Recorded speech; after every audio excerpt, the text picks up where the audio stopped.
ассалому алайкум бинандагони азиз, нашри ҷанбастии барномаи иттилооти навид мустақиман аз телевизиони Сафина манзуратон мегардад. Дар студия Дилафрӯз Комилзода. сиёсати роҳсозии роҳбарияти олии сиёсии мамлакат марҳила ба марҳила самар меорад ва дар ин самт қадамҳои устувору қатъӣ гузошта шудааст. Давоми солҳои охир бо талошҳои хастанопазири роҳбари давлати Тоҷикистон муҳтарам Эмомалӣ Раҳмон дар 6 марҳила таҷдиди роҳи мошингарди Кӯлоб қалъаи Хум бо сифати баланд анҷом дода шуд. Дар натиҷа зиёда аз 170 километр масири мошингард дар ин самти ҳаракат ба стандартҳои ҷаҳонии роҳсозӣ мутобиқ гардонида шудааст. Феълан бошад бо даст додани имконият дар шаҳри Кӯлоб навсозӣ ва таъмири роҳҳои мошингарди маҳаллӣ ҷараёни тоза касб кардааст. ҷузъиёти бештар дар матлаби хабарнигорони минтақавии мо. дар маҳаллаи чармгарони поёни шаҳри Кӯлоб таҷдиду аз навсозии роҳи автомобилгард бо маром идома дорад. Корҳои сохтмониро дар ин мавзеъ ҷамъияти дорои масъулияташ маҳдуди бунёди роҳ ба уҳда гирифта техникаю таҷҳизоти роҳсозиро сафарбар намудааст. ёдрас шудан ба маврид аст ки як ҳафта қабл мақомоти иҷроии ҳокимияти давлатии шаҳри Кӯлоб бо мақсади аз байн бурдани танбашавии нақлиёт дар хиёбони Исмоили Сомонӣ таъмири роҳи мазкурро ба нақша гирифта буд. идораҳои коммуналии шаҳр ба нақшаи роҳ ошно гардида ҷиҳати мусоидат барои бартараф намудани монеаҳо дар сохтмони роҳи мазкур муваззаф шуданд. айни замон тахту ҳамворкунии роҳ ва кӯчонидани хатҳои обу барқ ва обравҳо дар ҳамбастагии идораҳои коммуналӣ идома дорад. мавриди зикр аст ки дар соли гузашта қисмати зиёди роҳҳои дохили шаҳр ва ҷамоатҳои деҳоту деҳаҳо сангфаршу мунфарш карда шуданд. дар ҷамоатҳои деҳот бахшида ба 30-солагии истиқлолияти давлатии ҷумҳурии Тоҷикистон соҳибкорони маҳаллӣ дар бунёду аз навсозии роҳҳо саҳми муносиб гузоштанд. дар давоми соли 2021 ҷиҳати амалишавӣ қарори ҳукумати ҷумҳурии Тоҷикистон дар бораи таъмиру таҷдиди роҳҳои дохили шаҳрӣ марҳилаи сеюми таъмиру таҷдиди роҳҳои дохили шаҳри Кӯлоб 21,5 километр роҳҳои дохили шаҳрӣ таъмиру аз навсозӣ карда шуд ва ҳамзамон бо дастгирии мақомоти иҷроияи ҳукумати давлатии шаҳри Кӯлоб ва бо ҷарби соҳибкорон ва шахсони саховатпеша дар ҷамоатҳои деҳот зиёда аз 10 километр роҳҳо сангфарш ва зиёда аз 3 километр роҳҳо бошад мунфарш карда шуданд. ба иттилои мақомоти иҷроияи ҳокимияти давлатии шаҳри Кӯлоб сохтмони роҳ дар муддати 3 моҳ ба анҷом расонида шуда сохтмони роҳҳои дигари дохили шаҳр шурӯъ мешавад. баъди мавриди истифода қарор гирифтани роҳ дар маҳаллаи чармгарони поён роҳи хиёбони Исмоили Сомонӣ аз терминали мусофиркашонӣ овозаи равшан самти ҳаракаташ яктарафа шуда танбашавии нақлиётро дар ин масир бартараф менамояд.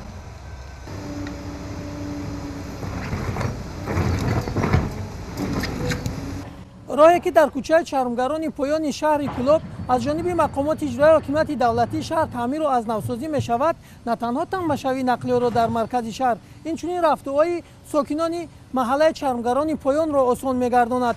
паҳнои роҳи мазкур 7 метрро ташкил дода дарозиаш 850 метр мебошад ва дар оянда мувофиқи нақшаи мақомоти иҷроии ҳокимияти давлатии шаҳри Кӯлоб дар болои сои Тебалай боз як пули дигар сохта мешавад ва ҳаракати нақлиёт боз ҳам осонтар мегардад. ширинҷон Сафарзода, Сайфиддин Исмоилов аз шаҳри Кӯлоб барои барномаи навид.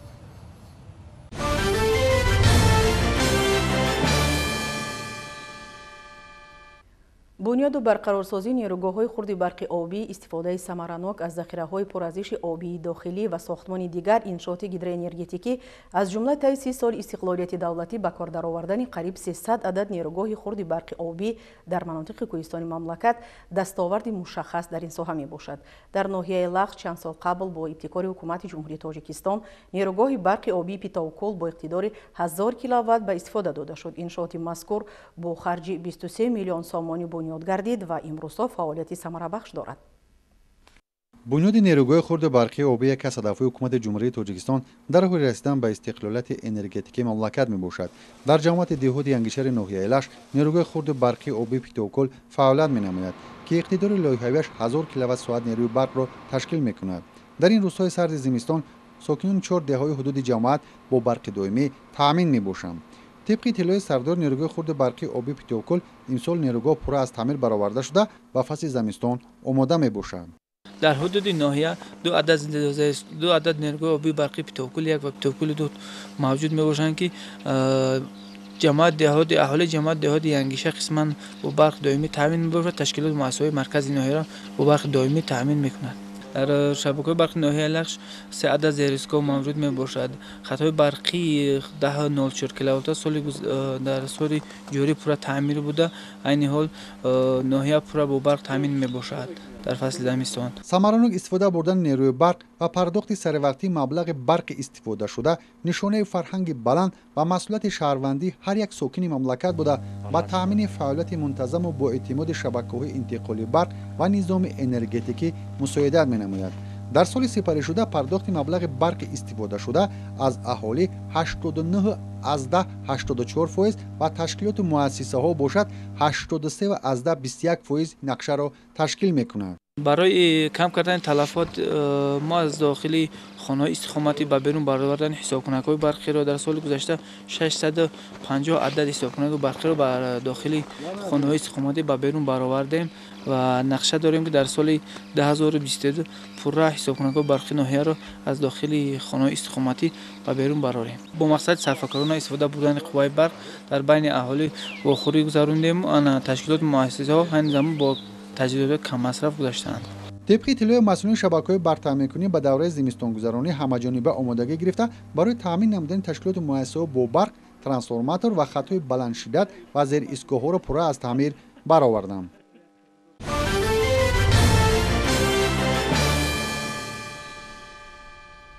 دوامی 3 سال آخر در سمت تأمین اهالی با نیروی برق خوش‌صفت در شهر نورک پیشروی‌های چشم‌رس به عمل آمده مشکلات یکچند دهه‌های دوردست که از نارسایی برق تنقیصی داشتند پر حل گردید. در این زمینه همچنین پایه‌های چوبین با ستونپایه‌های آهنی و بتونی و صدها متر ناقل‌های برق گذر عوض کرده شدند. گزارش همکارانمان در این خصوص تهیه شده است. عوض سیمچوب‌های فرسوده با ستونپایه‌های آهنی و بتونی، وصل و نصب ناقل‌های نو و پرقدرت، نصب حساب‌کنک‌های برقی و امثال اینها از تدبیرهایی بودند که مسئولین شبکه‌های برقی شهر نورک دوام سال گذشته انجام دادند و جهت به مشکلی گذراندن فصل زمستان آمادگی همه‌جانبه دیدند. با اطلاع مسئولین در این دوره زیاده از 90 سیمچوب فرسوده با ستونپایه‌های آهنی و بتونی عوض کرده شده. همچنین برای کم نمودن تلفات نیروی برق از جانب شبکه‌های برق شهر نورک یک قطار کارهای ضروری سامان داده شده است. برای تامین تجهیزات برقی 2000 لیتر روغن اضافه کرده شده است. 7 عدد ترانسفورماتور از تعمیر اساسی برآورده شده. 2 عدد ترانسفورماتور در محله‌های لنگر، دوستی به توانایی پست به توانایی بلند عوض کرده شده. با مردم خدمت کرده ایستاده است. برای کم نمودن تلفات نیروی برق در شبکه زیاده از 7500 متر سیم‌های فرسوده شده از نوسازی گردیدند. 1690 عدد حساب‌کنک‌های برقی از داخل حجره‌های خانه استقامتی به بیرون برآورده شده است و عین زمان همه اهالی شهر نورک توسط بدیه امانت بانک مبلغ سپاری می‌کنند. کارها نسبت فهماندهی مردم رفته ایستاده است. در حدود شهر نورک دهه‌های موجود بودند که از سالهای 90 قرن گذشته به سیستم نیروی برق پیوست نبودند و اصلا با فانوس و پیچ‌های علاوی زندگی پیش می‌بردند. با پورگی حل کردن مشکلات این دهه‌ها از دستاوردهای چند سال آخر برقچانی شهر نورک محسوب می‌یابد که حالا دهه‌های مولک و اولیجگان با نیروی برق تامین گشته و مشکلاتی از شوروی باقی ماندهشان حل گشت. در این دو همسایه دهه بیشتر از 20 خواجگی زندگی می‌کنند و با رسیدن برق به خانه‌دانشان مشکلات چندین ساله آنها برطرف گردید. دستاوردها نسبت دوران استقلالت باشد. 2 عدد محله‌های دوردستی که از سالهای شوروی تا این جانب قوای برق از قوای برق محروم بودند با دستگیری رهبریت شبکه برق شهر نورک و خود کارمندان شبکه برق شهر نورک این دو محله با برق خوش‌صفت تامین گردید. این هم باشد در دستاورد یک استقلالت می باشد. رهبریت شبکه برق شهر نورک برای با برق دائمی و خوش‌صفت تامین نمودن اهالی من بعد هم کوشش به خرج داده شدند. اهالی زیاد می‌گردد، خواجگی‌ها افزایش می‌یابد، شماره دهه و محله‌ها هم از سال بیشتر شده ایستاده است. این طلبات را با نیروی برق زیاد می‌سازد. هر دستگاه و تجهیزات و نظامی که به تحویل برق وابسته‌اند با چنین سرباری‌ها تاب آورده نمی‌توانند. از این رو در شهر نورک هم همساله واسطه‌های برق رسانی عوض گردیده و با جای دستگاه‌های کم اقتدار تجهیزات‌های زمانوی و بلند شدت نصب می‌کنند که این روند امکانیت داده است در تمام فصل سال به طور شبانه روزی اهالی شهر به نارسایی و کمبود نیروی برق دچار نگردند و این شب و روزهای زمستان امسال را هم به مشکلی پشت سر نموده ایستادند.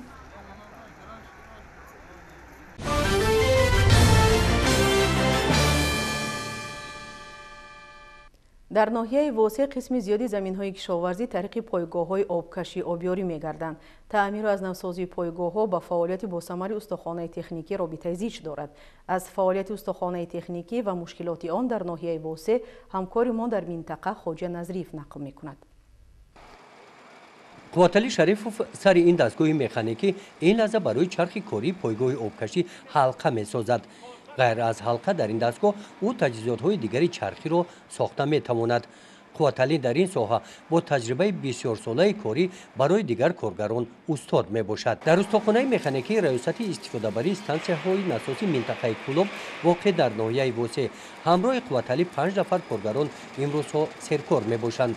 در این استخوانه با 7 ناحیه‌های منطقه کلوب خدمت رسانیده می‌شود. برای ساختن تجهیزات‌های چرخی کاری کارخانه آهن گداخته را از کارخانه شهر سربند خریداری می‌نماید. امسال به قدر 600 کیلوگرم اشیاء خام در استخوانه ذخیره موجود است. اساساً کاری ما تعمیر چرخ‌های کاری منطقه‌ای میباشد. 7 نوع خدمت می‌رسانیم. کاری ما وابسته از اداره‌های آب وادخواس‌های منطقه‌ای میباشد که بله سری وقت اگر مبلغ گذاری کنند مقصد چرخ‌های کاری که آنها میارن ما سری وقت تعمیر کرده میبریم. لیکن عین حال یگام اداره‌های آب وادخواس‌ها یگام مبلغ پرداخت نکرده‌اند. کاری ما عقب‌تر زده است به همین مقصد. خود اگر مبلغ گذاری نکنند یا اشیاء خام تعمیر نکنن با ما وادخواس‌ها یا مبلغ گذاری نکنن ما سری وقت تعمیر کردن نمیتوانیم. این چرخ‌های کاری پایگاه آبکشی را از ناحیه‌های فرخور و ناحیه‌های مومن آباد برای تعمیر به اینجا آوردند. اما با سبب پرداخت نکردن حق تعمیر مدت 2 ماه باز اینجا خوابیدند. سری وقت پرداخت نشدن مبلغ از جانب خواجگی‌های آب ناحیه‌های منطقه مشکلات اساسی استخوان‌های مکانیکی گردیده است. گزارش خواجه نظریف خدای نظر ظهوروف از ناحیه واسع برای برنامه اطلاعاتی نوید.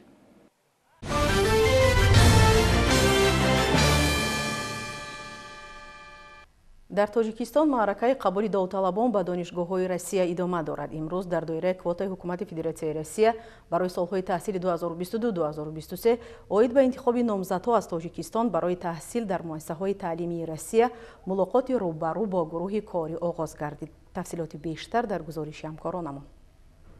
امروز در شهر دوشنبه معرکه کвота برای داوطلبان به دانشگاه‌های روسیه آغاز شد. این مرحله به ماگیسترها، رزیدنت‌ها، اسپیرانت‌ها بخشیده شده است. با اطلاع نمایندگان رسادرودنیچست و در تاجیکستان معرکه کвота برای خواهشمندان گرفتن معلومات عالی در دانشگاه‌های روسیه در چند مرحله صورت می‌گیرد. مرحله یکم ثبت نام در سیستم اطلاعاتی، مرحله دوم برای داوطلبان برنامه‌های بکالوری و تخصصی با استفاده از تکنولوژی‌های فاصله‌ای و در مرحله سوم داوطلبانی که به ماگیستراتورا و اسپیرانتورا داخل می‌شوند دانش خود را نشان می‌دهند. بنا به اطلاع نمایندگی رسادرودنیچست و در تاجیکستان توجه به تحصیل روسی در میان ختم کنندگان مکتب‌ها در سال جاری بیشتر بوده. تعداد داوطلبان در همه بخش‌ها افزایش یافته است و به این دلیل امسال شماره کвота نیز زیاد گردیده است. Что изменилось в этом году? Вы знаете, стало больше квотных мест. В прошлом году это было 630, в этом году это 750. Это, как вы правильно заметили, одна из самых больших квот в мире. Почему она именно такая? Ну, вы знаете, всегда было традиционно такое большое внимание со стороны России к странам, конечно же, Содружества. И, конечно же, республики, такие как Таджикистан, являются нашими ближайшими соратниками, стратегическими партнерами.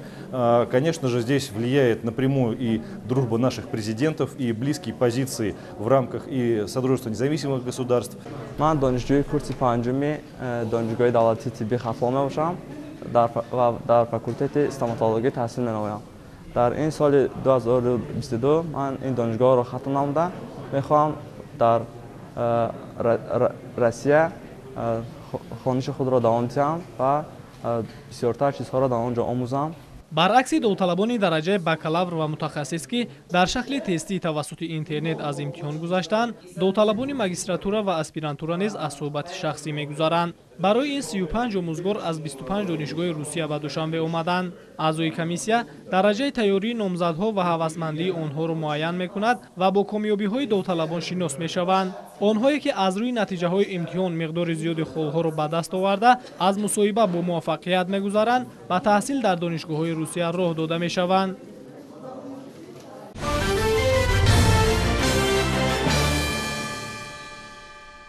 бунёди маорифи миллӣ ва ворид гардидан ба фазои таҳсилоти байналмилалӣ яке аз ҳадафҳои муҳимтарин ва самти афзалиятноки сиёсати иҷтимоии давлат ва ҳукумати ҷумҳурии Тоҷикистон мебошад. давоми солҳои соҳибистиқлолӣ дар ин самт натиҷаҳои назаррас ба даст омаданд ва ин раванд ҳанӯз идома дорад. дар доираи таваҷҷӯҳи ҳукумати мамлакат дар кишвар садто муассиса ва марказҳои забономӯзӣ низ таъсис ёфтанд, ки барои ворид гардидан ба фазои таҳсилоти байналмилалӣ мусоидати фаъол мекунанд. чунин як муассиса мактаби забонҳои байналмилалӣ мебошад, ки ҳаминак дарҳои худро дар шаҳри Душанбе боз намуд. идомаи мавзӯъ дар гузориши ҳамкоронамон. дар шаҳри Душанбе боз як муассисаи таълимии замонавӣ фаъолиятро шурӯъ кард. ин муассиса мактаби забонҳои байналмилалӣ ном дорад ва беҳтарин шароити таҳсил ва забономӯзиро доро мебошад. муассисаи таълимӣ аз 10 синфхона иборат буда дар он дастгоҳу таҷҳизоти муосир барои таълим, махсусан омӯзиши забонҳои хориҷӣ муҷаҳҳаз гардонида шудааст. дар ин ҷо ду гурӯҳи одамон метавонанд ба таълим фаро гирифта шаванд. гурӯҳи якумро кӯдакони аз 3 сола то 7 сола ташкил медиҳанд, ки аллакай синфхонаҳои мактаби забонҳои байналмилалиро пур кардаанд. ин гурӯҳи илмомӯзон дар муассисаи нав нахуст барои таҳсил дар мактабҳои миёна омода карда мешаванд, яъне бо забони модариашон муоширату хонданро ёд мегиранд ва баъдан забонҳои хориҷиро меомӯзанд. гурӯҳи дуюми муҳассилини ин мактабро, ки шахсони аз 8 сола то 50 сола мебошанд, омӯзгорон пурра ба забономӯзӣ ҷалб мекунанд. дар мактаби мо кӯдакони аз синни 3 сола то 7 сола метавонанд тайёрӣ ба мактаб таҳсил кунанд ва инчунин шахсони аз 8 сола то 50 сола метавонанд ба курсҳои забономӯзӣ, омӯзиши фанҳои дақиқ ва тайёрӣ ба донишгоҳ таҳсил намоянд. мактаби мо метавонад то 450-500 нафар хонандагонро ба таҳсил фаро гирад. таълим дар муассиса аз ҷониби омӯзгорони боихтисос сурат гирифта, дар он хонандагон метавонанд забонҳои русиву англисӣ ва олмониро аз худ кунанд. дар ин ҷо ҳатто шаҳрвандони давлатҳои хориҷӣ низ ба забономӯзӣ фаро гирифта мешаванд. омӯхтан забонҳо бисёр муҳим, чунки ин бисёр имкониятҳо мешавад барои оянда. ман дигар забонҳо хондам, ин бисёр фоидавор буд барои гап задан бо дигар одамҳо, барои сафар кардан, барои кор кардан дар дигар давлатҳо. забони англисӣ, франсусӣ, русӣ, забонҳо хориҷӣ муҳим. бояд гуфт ки омӯзиши забонҳои хориҷӣ, махсусан забонҳои русиву англисӣ аз масъалаҳои муҳимест, ки дар паёми навбатии президенти ҷумҳурии Тоҷикистон муҳтарам Эмомалӣ Раҳмон ба Маҷлиси олии мамлакат мавриди таҳлилу баррасӣ қарор гирифт. табиист ки ба фаъолият шурӯъ кардани чунин мактабҳои забономӯзӣ дар кишвар амри зарурӣ буда барои ворид гардидан ба фазои таҳсилоти байналмилалӣ, ки ҳадафи муҳимтарин ва самти афзалиятноки сиёсати иҷтимоии давлат ва ҳукумати мамлакат аст, мусоидати фаъол мекунад.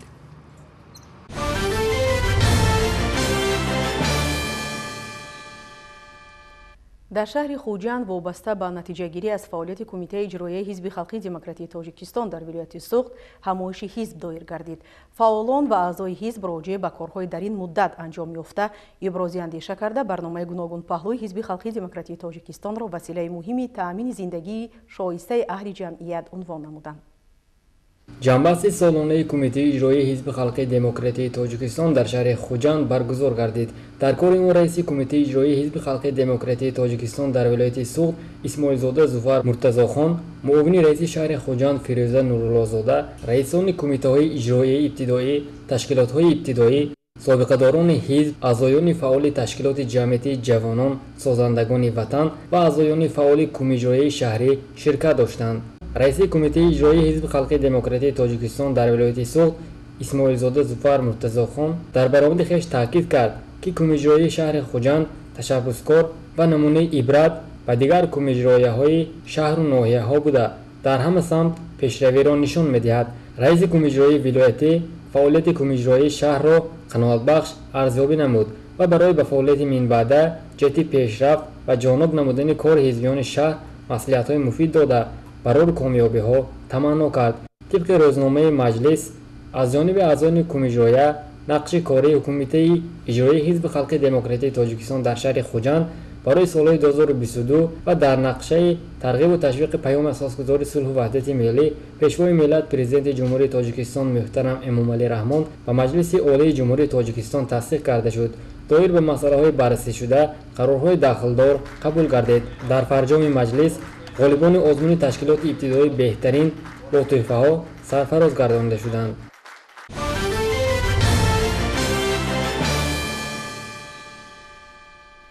аксари давлатҳои ҷаҳонро штамми нави коронавирус бо номи омикрон фаро гирифтааст.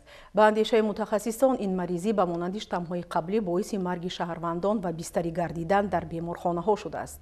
ба ин хотир дар тоҷикистон чораҳои пешгирӣ роҳандозӣ шудааст. дар шаҳри Кӯлоб новобаста ба ҳавои ноустувори мавсимӣ ва бориши барфу борон аз тарафи сохторҳои дахлдор дар рӯзҳои истироҳат аксия ва чораҳои пешгирикунанда гузаронида шуданд. ҳамкоронамон дар ин мавзӯъ шарҳи бештар доранд. бо мақсади пешгирӣ аз пайдоиш ва панҷшавии тамғаи нави бемории коронавирус бо номи омикрон ки давлатҳои аврупою осиёро фаро гирифтааст, дар шаҳри Кӯлоб чорабиниҳои гуногуни фаҳмондадиҳӣ, тақсимоти ниқобҳои яккаратта ва варақаҳои таблиғотӣ гузаронида мешавад.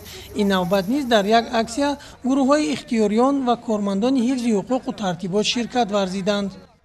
дар ҳақиқат тавре дида истодаем дар тамоми ҷаҳон нави коронавирус омикрон бо суръат паҳн шуда истодааст ва ҷумҳурии тоҷикистон низ ҳамчун як ҷузви ҷомеаи байналмилалӣ аз ин вабои аср барканор нест.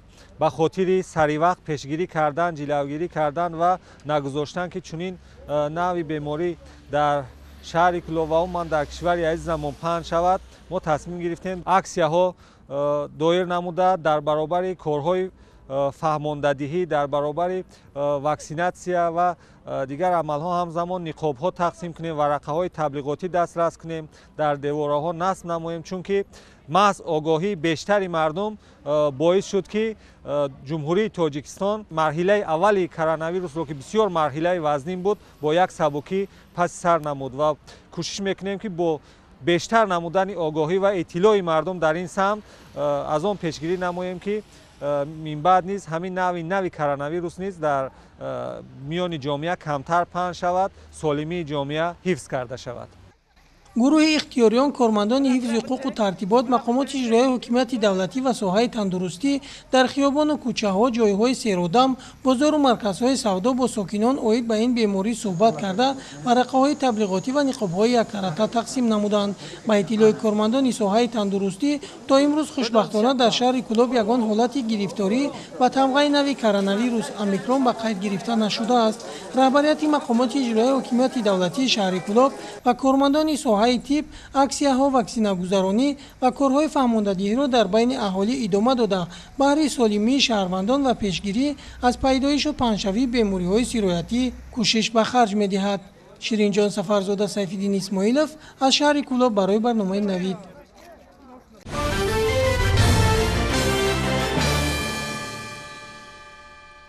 баҳори соли 2019 дар ҷамоати деҳоти ба номи Ҳайдар Усмонови ноҳияи Бобоҷон Ғафуров қасри фарҳанг мавриди баҳрабардорӣ қарор дода шуд.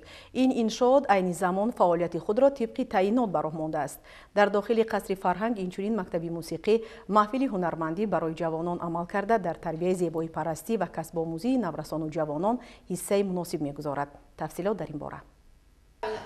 баробари мавриди баҳрабардорӣ қарор гирифтани қасри фарҳанги ҷамоати деҳоти Ҳайдар Усмонов сафи кӯдакону наврасони ба омӯзиши забонҳо ва касбу ҳунар шавқу рағбат дошта ба маротиб афзудаву имрӯз бо мақсади фароҳам овардани шароити хуби таҳсил мутахассисони соҳиб тахассус ба кор ҷалб карда шуданд. утоқҳои касбу ҳунаромӯзӣ ва навозандагию сарояндагӣ тибқи талабот ба стандартҳои ҷорӣ ҷавобгӯй буда машғулиятҳо дар ду баст роҳандозиву иштироки муҳассилин дар мусобиқаву озмунҳо бештар гардида хонандагон сари вақт ба омӯзиш фаро гирифта мешаванд. дар ин сол якчанд муваффақиятҳо қасри фарҳанги ҷамоати Ҳайдар Усмонов муваффақ гардид. ба озмунҳои ҷумҳурии Тоҷикистон ватани азизам фурӯғи субҳи доноӣ китоб аст дар ин ширкат варзида талабагон ва омӯзгарони мо то сатҳи ноҳиявӣ, вилоятӣ ва дар ҷумҳурӣ ҳам иштирок намуданд. айни ҳол дар қасри фарҳанги ҷамоати Ҳайдар Усмонов як زیاده از 180 طلبگان و طالبگان کسب و هنر آموخته ایستادند. در دوره کارهای آبادانی و سازندگی طی 3 سال اخیر در جماعت دهاتی حیدر عثمانوف از روی 130 بند کارها به انجام رسانیده شده. بینای قصر فرهنگ که امروز در آن زیاده از 180 نفر خوانندگان به کسب و هنر آموزی فرا گرفته شدند مثال روشن گفته‌های بالا می باشد. در گذشته از سبب ناقدر خوب بودن شرایط تحصیل صف خوانندگان و شماره محفل‌ها نیز کم بوده. عین زمان راهبری قصر فرهنگ راه‌های وسیع کردن شرایط کسب و هنر آموزی و تشکیل محفل‌های نو را دارد. مسئولین قصر فرهنگ جماعت مذکور برانند که در آینده نزدیک برابر باز هم زیاد شدن خوانندگان از امکانات‌های موجوده استفاده کرده برای موافقت جدول راه اندازی گردیدن مشغولیت‌ها تدبیرهای علاوه‌ای اندیشند.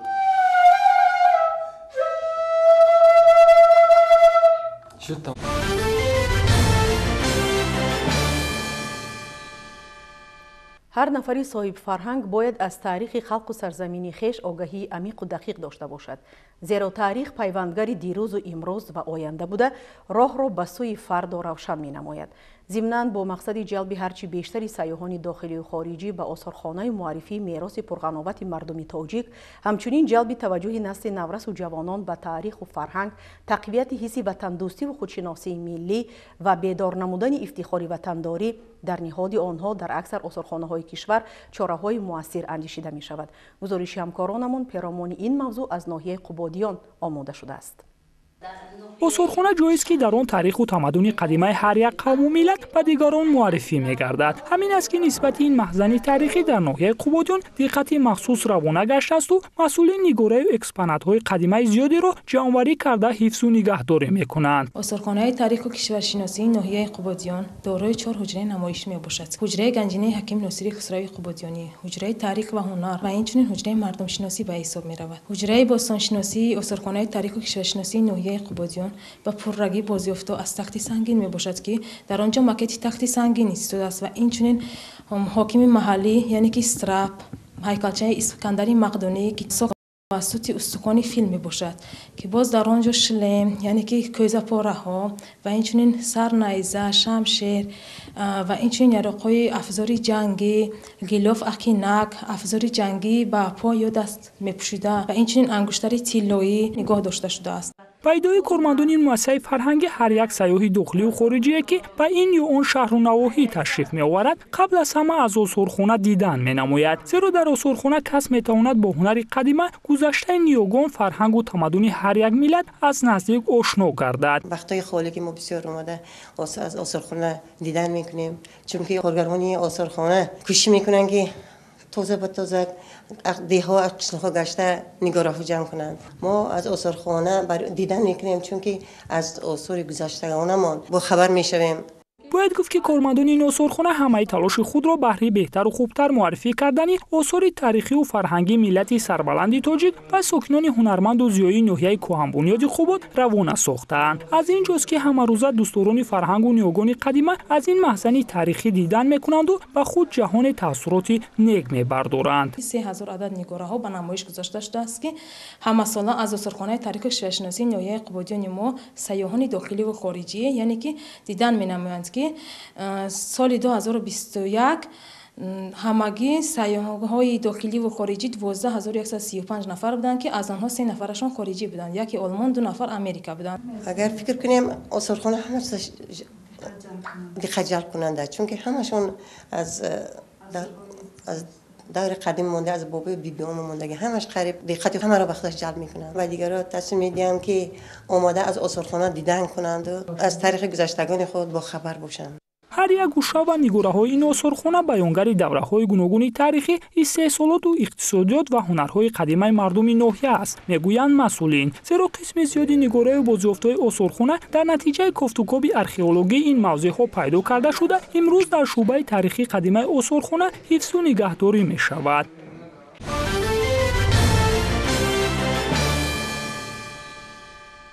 در شایگری تانگا عاقبت‌های سونامی را که در پی خروج ولکان زیریابی به وقوع پیوسته است برطرف می‌کنند.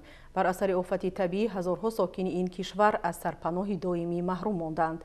ایران را باشد برفریزی شدید فرا گرفته حرکت نقلیات را مشکل گردانیده است. شرح بیشتر این و چند خبر دیگر از خارج کشور در صفحه نوبتی.